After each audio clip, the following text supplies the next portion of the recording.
I work as a volunteer spotter, and the Spotter Network, Ham Radio Spotter Network, does a very major amount of work of this area for letting people be aware when there's severe weather in the area. It also is just fun to be able to see who you can talk to. You talk to people you'll never meet in person, and you can actually become good friends with them over the air.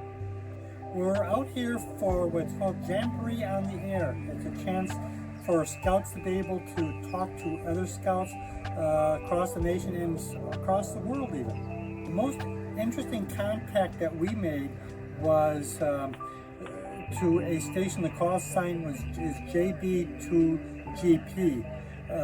It's a station in England, Great Britain, and what's significant about that, it was Gilwell Park. It was the contact where scouting originated from.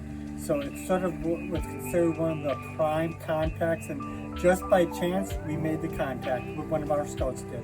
You can do lots of different things with ham radio. There's a lot of digital modes now.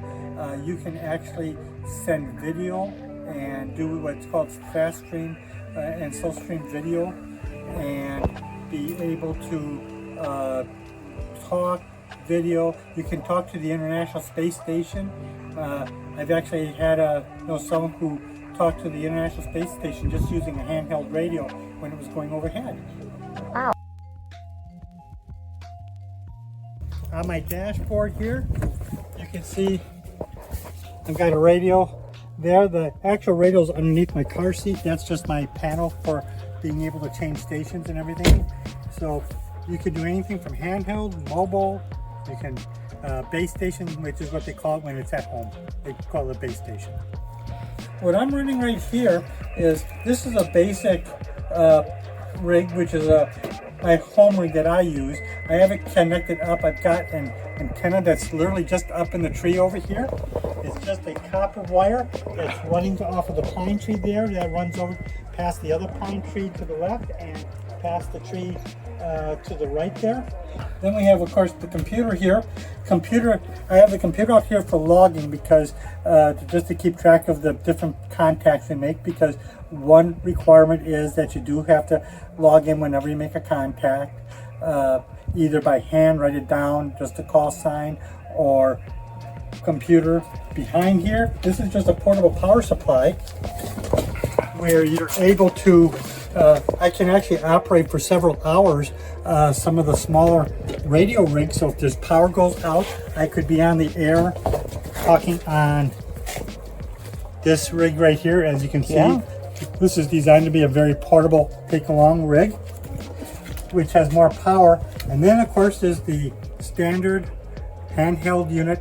Handheld unit like this, you can talk 5-10 miles just with the unit itself.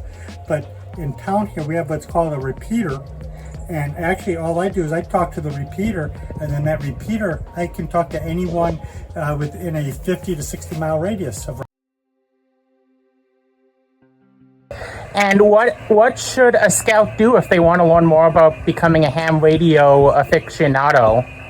Well, first off, there is the Radio Merit Badge, which gives a good introduction, and the counselors who help out on that would definitely be able to help and give information about ham radio that way.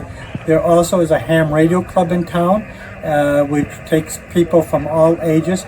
We've had ham radio operators, people who've gotten licensed who's as young as 8 years old, and as old as in their 90s. And it's all one big happy family. It doesn't matter what your level of knowledge is, you're all part of the same group.